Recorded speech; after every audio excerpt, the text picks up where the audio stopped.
ദൈവത്തിൻ്റെ പരിശുദ്ധമായ നാമത്തിന് സ്തോത്രം ചെയ്യുകയും സ്തുതിക്കുകയും ചെയ്യുന്നു. കർത്താവിൽ അനുഗ്രഹീതരായ ദൈവമക്കളെ, സന്തോഷത്തോടെ ഈ ദിവസവും ദൈവത്തിൻ്റെ വചനം പറയാൻ കർത്താവ് എനിക്ക് തരുന്ന അവസരത്തിനായിട്ട് ദൈവത്തെ വാഴ്ത്തി സ്തുതിക്കുന്നു. എൻ്റെ കർത്താവിൻ്റെ കരുണയാലും കൃപയാലും ഈ മാസാവസാന ദിവസം വരെയും ദൈവത്തിൻ്റെ പൊൻകരങ്ങളിൽ നമ്മളെ സൂക്ഷിച്ചു കരുതി വിശ്വസ്തത നമ്മെ പരിപാലിച്ചു. എല്ലാറ്റിനായും ദൈവത്തിന് ഒരുപാട് നന്ദി കരേറ്റിക്കൊണ്ട് പ്രത്യേകാൽ കർത്താവ് നമുക്ക് തരുന്ന സ്നേഹത്തിനും കരുതലിനും ഒത്തിരി ദൈവത്തെ വാഴ്ത്തി സ്തുതിച്ചുകൊണ്ട് മഹാദൈവത്തിൻ്റെ തിരുമുമ്പാകെ നന്ദിയുള്ള ഹൃദയത്തോടെ ദൈവമുഖത്തേക്ക് നോക്കി സ്തോത്രം ചെയ്ത് ദൈവപാദപീഠത്തിൽ ഏൽപ്പിച്ചുകൊണ്ട് ഇന്നത്തെ ആത്മീക സന്ദേശത്തിലേക്ക് കടക്കാൻ ആഗ്രഹിക്കുന്നു. പ്രത്യേകിച്ച് വെണ്ണിക്കുളത്ത് ഗോസ്പൽ സെൻട്രൽ ചർച്ചിൽ ഇന്ന് 21 ദിവസത്തെ ഉപവാസ പ്രാർത്ഥന ആരംഭിക്കുകയാണ്. ദൈവമക്കളായ ഒരുപാട് പേര് ഈ വാട്സാപ്പിലൂടെ ദൈവത്തിൻ്റെ വചനം കേൾക്കുന്ന ഒത്തിരി ആളുകൾ പൂർണ്ണമായും ഭാഗികമായിട്ടും വീടുകളിൽ ഇരുന്നു കൊണ്ടും ഇവിടെ വെണ്ണിക്കുളത്ത് ഞങ്ങളുടെ കൂടെ വന്നുമൊക്കെ കഴിഞ്ഞ നാളുകളിൽ പ്രാർത്ഥനയിൽ സഹകരിച്ചിട്ടുണ്ട്. അവർക്കെല്ലാം ഏതെങ്കിലും വിധത്തിൽ ദൈവിക അനുഗ്രഹങ്ങളും നന്മകളും സ്വർഗത്തിലെ ദൈവം കൊടുത്തിട്ടുമുണ്ട്. ഈ ആണ്ടിലും ദൈവസന്നിധിയിൽ ക്രമീകരിക്കുന്ന 20-ാം തീയതി വരെ നീണ്ടു നിൽക്കുന്ന 21 ദിവസത്തെ ഉപവാസ പ്രാർത്ഥനയിൽ നിങ്ങളുടെ വിലപ്പെട്ട പ്രാർത്ഥന ചോദിക്കുന്നു. ഒപ്പം ഇവിടെ വരെ വന്ന് പങ്കെടുക്കാമെങ്കിൽ പങ്കെടുക്കാൻ വേണ്ടി നിങ്ങളെ ക്ഷണിക്കുന്നു. അതല്ലെങ്കിൽ ഓൺലൈനിൽ നിശ്ചയമായും ദൈവത്തിൻ്റെ സന്ദേശങ്ങളും അതുപോലെ യോഗത്തിൻ്റെ ലൈവും എല്ലാം നിങ്ങൾക്ക് ലഭിക്കുന്നതാണ്. സബ്സ്ക്രൈബ് ചെയ്യുക ഞങ്ങളുടെ യൂട്യൂബ് ചാനൽ. ആ നിലവാരത്തിൽ എല്ലാ ദിവസവും സന്തോഷത്തോടെ ദൈവിക ശുശ്രൂഷകളിൽ പങ്കെടുക്കത്തക്ക രീതിയിൽ കർത്താവ് നിങ്ങളെ സഹായിക്കട്ടെ. ഈ പ്രാർത്ഥന, ഈ ഉപവാസ പ്രാർത്ഥന ഒത്തിരി നന്മകളും അനുഗ്രഹങ്ങളും കൃപകളും നമുക്കെല്ലാവർക്കും നൽകി തരട്ടെ. ഞങ്ങളുടെ ശുശ്രൂഷയിലും വലിയ കാര്യങ്ങൾ ദൈവജനത്തിനു വേണ്ടി ചെയ്യേണ്ടതിന് കർത്താവിൻ്റെ കരുണയും കൃപയും ഞങ്ങളുടെ മേലും ചൊരിയേണ്ടതിന് ദൈവത്തിൻ്റെ സന്നിധിയിൽ പ്രാർത്ഥിക്കുന്നവരായ നിങ്ങളെല്ലാവരുടെയും പ്രാർത്ഥന ചോദിക്കുന്നു. ദൈവാത്മാവ് നമ്മെ സഹായിക്കട്ടെ എന്ന് ഓർപ്പിച്ചുകൊണ്ട് സന്ദേശത്തിലേക്ക് കടക്കുകയാണ്. എബ്രായ ലേഖനം 10-ാം അധ്യായത്തിൻ്റെ 39-ാമത്തെ വാക്യം ദൈവസന്നിധിയിൽ വായിച്ചുകൊണ്ട് ആത്മീക ചിന്തകൾക്ക് ഒരു തുടക്കമിടാൻ ആഗ്രഹിക്കുകയാണ്. എബ്രായ ലേഖനം 10-ാം അധ്യായം 39-ാമത്തെ വാക്യം, നാമോ നാശത്തിലേക്ക് പിന്മാറുന്നവരുടെ കൂട്ടത്തിലല്ല, വിശ്വസിച്ച് ജീവരക്ഷ പ്രാപിക്കുന്നവരുടെ കൂട്ടത്തിലത്രേ ആകുന്നു. നാമോ നാശത്തിലേക്ക് പിന്മാറുന്നവരുടെ കൂട്ടത്തിലല്ല, വിശ്വസിച്ച് ജീവരക്ഷ പ്രാപിക്കുന്നവരുടെ കൂട്ടത്തിലത്രേ ആകുന്നു. ഈ വാക്യം പ്രഥമ ദൃഷ്ടിയ ഈ ലോകത്തിൽ ഏറ്റവും ചുരുങ്ങിയത് 2 കൂട്ടരെങ്കിലും ഉണ്ടെന്ന് നമുക്ക് ബോധ്യമാക്കുന്നു. ലോക മനുഷ്യരിൽ, ജനതകളിൽ 2 കൂട്ടർ. ഒന്ന്, നാശത്തിലേക്ക് പിന്മാറുന്ന കൂട്ടം.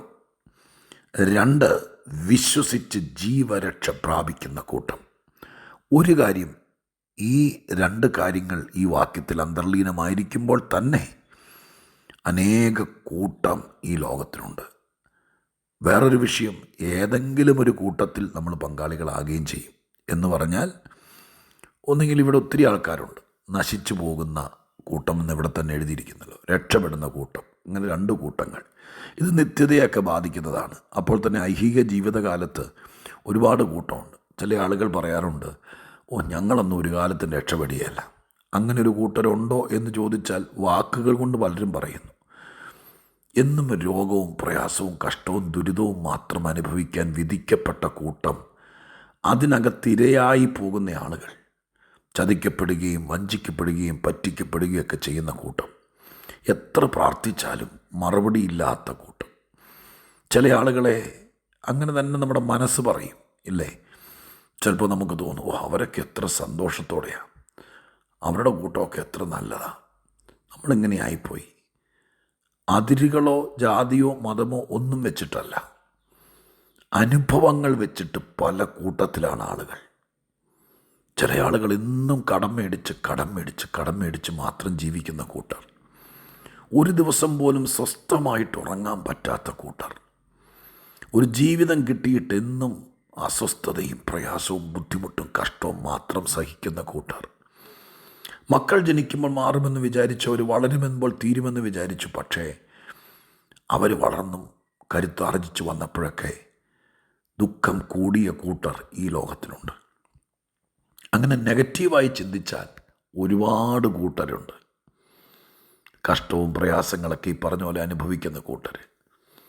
എന്നും നിരാശയുടെ കരിമ്പടക്കെട്ടിനകത്ത് കിടക്കുന്ന കൂട്ടർ, എത്ര ശ്രമിച്ചാലും പ്രാർത്ഥിച്ചാലും ഒന്നും രക്ഷപ്പെടത്തില്ലെന്ന് വിചാരിക്കുന്ന കൂട്ടർ, ഒരു കാലത്തും വേര് പിടിക്കാത്ത കൂട്ടർ, എന്തൊക്കെയോ പ്രശ്നങ്ങൾ ജീവിതത്തിലുണ്ട് എന്ന് വിചാരിച്ച് ഭീതിയിലും ഭയത്തിലും കഴിഞ്ഞുകൂടുന്ന കൂട്ടർ, ഇങ്ങനെ ഒത്തിരിയുണ്ട്. പക്ഷേ ഇവിടെ പരിശുദ്ധാത്മാവ് യേശുക്രിസ്തുവിനെ വിശ്വസിച്ച് ദൈവകൃപയിൽ ഇറങ്ങിയ ദൈവജനത്തോട് തറപ്പിച്ച് പറയുകയാണ്, ഇപ്പം നമ്മുടെ കൂട്ടം മാറി. ഈ ലോകത്തിൽ രക്ഷപ്പെടാത്തൊരു കൂട്ടരുണ്ട് എന്ന് പറയുന്ന വാക്ക് തിരിച്ച് രക്ഷപ്പെടാത്ത ആരെങ്കിലും ഉണ്ടോ? എത്രയോ പേര് രക്ഷപ്പെടാൻ സാധ്യതയുണ്ട്. ആ സാധ്യതകൾ മറഞ്ഞിരിക്കുകയോ ഉപയോഗിക്കുകയോ ചെയ്യാതെ ഈ ലോകത്തിൽ ഈ മാർഗം അറിയാതെ നശിച്ചു പോയ കൂട്ടർ, ആ കൂട്ടത്തിൽ പെട്ടുപോയ ഒത്തിരി പേരുണ്ട്.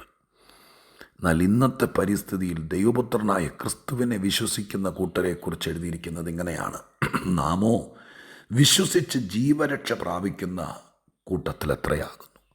ഞാനതിനെ അവിടെ പറഞ്ഞിരിക്കുന്ന വാക്കിനേക്കാൾ കുറച്ചുകൂടെ വിശാല വിശദീകരണത്തിലേക്ക് കൊണ്ടുവന്ന്, പ്രത്യേകിച്ച് ഉപവാസ പ്രാർത്ഥനയിൽ കൂടെ പങ്കെടുക്കാൻ ആളുകളെ അവരെ കൂടി കരുതിക്കൊണ്ട് ഞാനൊരു വാക്ക് പറഞ്ഞ് പ്രാർത്ഥിക്കാൻ വേണ്ടി ആഗ്രഹിക്കുക.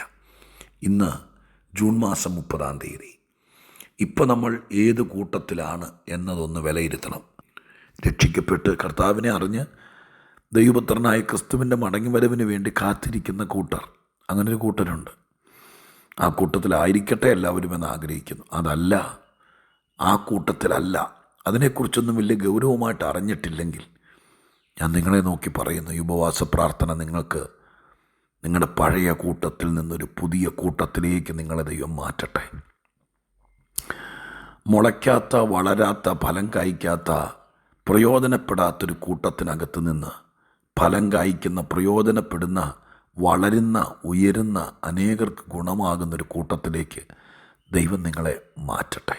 നിങ്ങളുടെ മക്കൾ മാതാപിതാക്കൾക്ക് യാതൊരു ഗുണമില്ലാതെ, അവരാഗ്രഹിക്കാത്തതുകൊണ്ടല്ല, ചിലപ്പോൾ പഠിച്ചിട്ടും പ്രതീക്ഷിക്കുന്ന ജോലി കിട്ടാത്ത, 10 രൂപ ആരെങ്കിലും സഹായിക്കണമെന്ന് ആഗ്രഹിച്ചാൽ അതുപോലും നടക്കാത്തൊരു കൂട്ടം, ആ കൂട്ടത്തിൽ നിന്ന് കൈ നിറച്ച് നന്മയും ചിലരെ സഹായിക്കുകയും മാതാപിതാക്കൾക്ക് വേണ്ടി കരുതുകയൊക്കെ ചെയ്യാൻ പറ്റുന്നൊരു കൂട്ടത്തിലേക്ക് നിങ്ങളുടെ മക്കളെ ദൈവം മാറ്റട്ടെ. ദൈവത്തിന് മാറ്റാൻ കഴിയില്ലേ?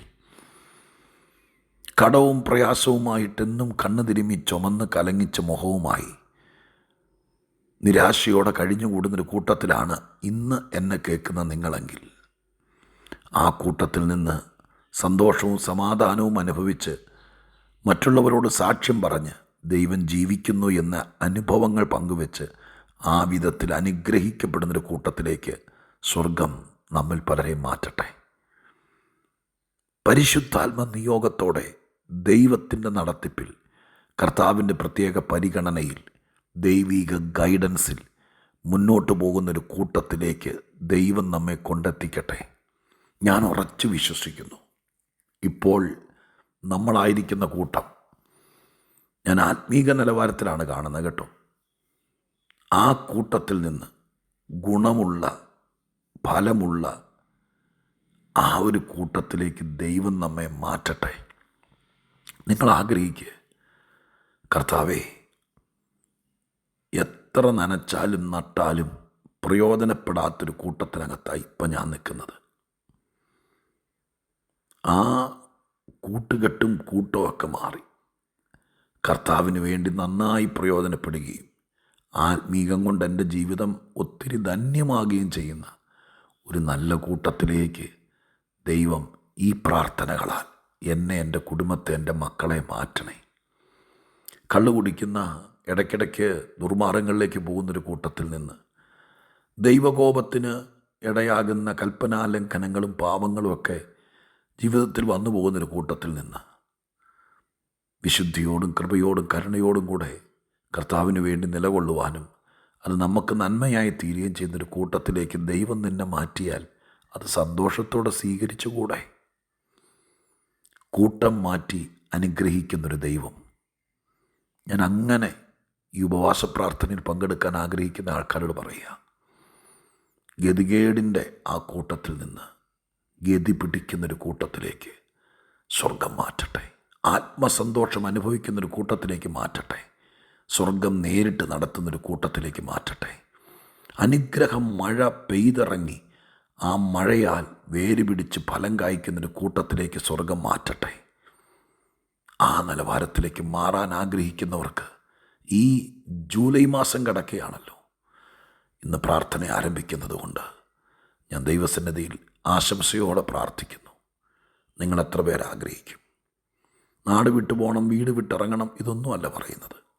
ആത്മീകമായി എൻ്റെ കർത്താവേ, എന്നെ ഒരു നല്ല കൂട്ടത്തിലേക്ക്, രക്ഷപ്പെട്ടവരുടെ, ദൈവത്താൽ അനുഗ്രഹിക്കപ്പെട്ടവരുടെ, കർത്താവിനാൽ മാനിക്കപ്പെട്ടവരുടെ, ദൈവം സഹായിച്ചവരുടെ, ദൈവം ഉയർത്തിയവരുടെ ഒരു കൂട്ടം ഈ ലോകത്തിലുണ്ട് ദൈവമക്കളെ. ആരും സഹായിക്കാനില്ലാതിരിക്കുമ്പോൾ, ഒരുത്തരും കൈത്താങ്ങലില്ലാതിരിക്കുമ്പോൾ, വേണ്ടപ്പെട്ടവരൊക്കെ തള്ളിക്കളയുമ്പോൾ, ദൈവത്തിൻ്റെ സന്നിധിയിൽ യോസേപ്പിനെ പോലെയൊക്കെ അങ്ങനെ ഒരു കൂട്ടരുണ്ട്. എല്ലാവരാലും തള്ളപ്പെട്ടാലും ദൈവത്താൽ ഉയർത്തപ്പെട്ടൊരു കൂട്ടർ അന്വേഷിച്ചാൽ ഈ ലോകത്തിൽ കാണും. നിങ്ങൾ ആ ഒരു കൂട്ടത്തിലേക്ക് മാറാൻ മനസ്സുകൊണ്ട് ആഗ്രഹിക്കുക, വിധേയപ്പെടുക.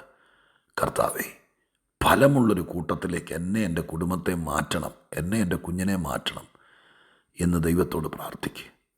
പരിശുദ്ധാത്മാവിൻ്റെ പ്രവൃത്തി നടക്കുന്നൊരു കൂട്ടത്തിലേക്ക് എന്നെ മാറ്റണമെന്ന് പ്രാർത്ഥിക്കുക. എന്നിട്ട് ഈ പ്രാർത്ഥനയിൽ ഉപവാസം എടുക്കാൻ പറ്റിയാൽ അങ്ങനെ, അതല്ലെങ്കിൽ ദൈവസന്നിധിയിൽ ഓൺലൈനിലാണെങ്കിലും പങ്കെടുക്കുക. ഞാൻ നിങ്ങളോട് പറയാം, 21 ദിവസങ്ങൾ പിന്നിട്ട് ജൂലൈ 20 ആകുമ്പോഴേക്കും മറ്റൊരു കൂട്ടത്തിൽ നക്ഷത്ര ശോഭ പോലെ നിൽക്കാൻ ദൈവം നിങ്ങളെ സഹായിക്കട്ടെ. ഒന്നോടെ ഞാൻ ആ ക്യാപ്ഷൻ പറയാം: കൂട്ടം മാറ്റി ദൈവം നിങ്ങളെ അനുഗ്രഹിക്കും. ദൈവം അത് ചെയ്യട്ടെ. പ്രാർത്ഥിക്കാം. പരിശുദ്ധ ദൈവമേ, ഞങ്ങളുടെ സ്വർഗീയ പിതാവേ, അനുഗ്രഹിക്കപ്പെട്ട ഈ നല്ല ദിവസം, പ്രത്യേകിച്ച് 21 ദിവസത്തെ ഉപവാസ പ്രാർത്ഥന തുടങ്ങുന്ന ദിവസം, അങ്ങയുടെ മക്കളൂടെ ഈ പ്രാർത്ഥനയിൽ പങ്കെടുക്കും ബഹുഭൂരിപക്ഷം ആളുകളും. അതുകൊണ്ട് ഞാൻ ആത്മാർത്ഥമായി പ്രാർത്ഥിക്കുന്നു. എത്ര ശ്രമിച്ചാലും രക്ഷപ്പെടാത്തൊരു കൂട്ടർ ഈ ലോകത്തിലുണ്ട്. എത്ര പേര് ആഗ്രഹിച്ചാലും ഉയർത്തിക്കൊണ്ടുവരാൻ പറ്റാത്തൊരു കൂട്ടർ, കൈത്താങ്ങൽ കൊടുത്താലും വേര് പിടിക്കാതെ ആ കൂട്ടത്തിൽ നിന്ന് ദൈവം നട്ട് നനച്ച് വളർത്തിക്കൊണ്ടുവരുന്ന സാക്ഷികളുടെ കൂട്ടത്തിലേക്ക് ഉപവാസത്തോടും പ്രാർത്ഥനയോടും കൂടെ കർത്തൃപാദപീഠത്തിൽ ചേർന്നിരിപ്പാൻ ആഗ്രഹിക്കുന്നവരെ മാറ്റിയേക്കണമേ. സ്വർഗം അത് ചെയ്യുമെന്ന് വിശ്വസിക്കുന്നു. യേശുവിൻ നാമത്തിൽ അപേക്ഷിക്കുന്നു, കേൾക്കണമേ പിതാവേ. ആമേൻ.